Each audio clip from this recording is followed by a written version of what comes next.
patrons at the Masters, no Big Ten and Pac-12 football in the fall. Some very big developments in both sports and politics. I'm joined by national columnist Ron Hart. So, Ron, what does the Masters look like without patrons? Very strange world indeed. Yeah, it'll be different. Probably good. I don't mind golf on TV with no patrons, but I had tickets this year. The good news is they roll them over to next year, so people that had tickets will get to go next year in April. It could be, pretty soon actually to get back on schedule. But yeah, it's, the whole sports situation is going to be an odd one. If the Big Ten doesn't have football, the SEC, I guess the ACC is not going to have football, so Georgia won't play Georgia Tech unless they do it on Zoom or something, which actually would give Georgia Tech the first advantage ever for this technology and engineering. Ron, I see a Vanderbilt helmet behind you. Those Vanderbilt degrees are one of the most prestigious in the world. The helmets, not so much. Not so much. No, they need helmets here. Kids with the school there. I love Vanderbilt. Always been a Vanderbilt fan, so it's a tough one. The University of Memphis has actually become a pretty good football program and kind of fun to watch. But Vanderbilt, don't know if they belong in the SEC. They play everybody's homecoming. If you go to Vanderbilt and play football, you can recognize a homecoming float. In my next life, I'm coming back with a Vanderbilt degree. I'm going to be much more successful, I'm telling you.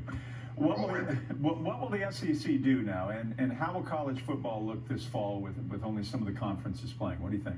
The SEC is a strong, football conference. People like their sport. I hope they stand firm and do it. I mean, these are very strong kids who can withstand some COVID if it happens. If there's an outbreak, just shut it down.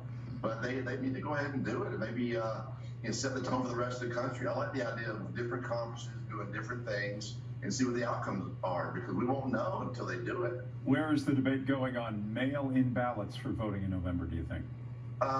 The Postal Service, as we know, has always been reliable, so I don't see anything, Jeff, that can go wrong with that. So I was just curious, on my 6 ballots, should I mail them in the same day, or should I try to space them out a little bit? I don't know. I got to make a decision pretty soon. When I think about the post office, I think about the fact that you and I's picture has been displayed in that mugshot portal there for many years. Yeah, social media a lot, really. All right. Also, Metro Atlanta schools have opened. That is a wild card right now. Hard to tell how that's going to turn out. Yeah, I saw Tower Liquors store the other day had a back-to-school sale on booze. I think the parents are really happy. I think they got to do it. Again, like the football players, these kids are very resilient to COVID. They need to get back in school. We can't do this forever. Look, there's a certain amount of risk every time you walk out the door out there. These risks are very de minimis. If it gets bad, they can shut them down. I think it's mostly the teachers' unions that didn't want to go back. I think the parents want their kids in school, and most of them have the option to do online or go back. So I like choices, and I like people trying new things. Let's see how it goes. All right, so we've had a segment with Tower Liquors reference, with a Vanderbilt football reference, and with mugshots at the post office. I'm telling you, we have touched all the bases in this segment. Solid work, really a solid.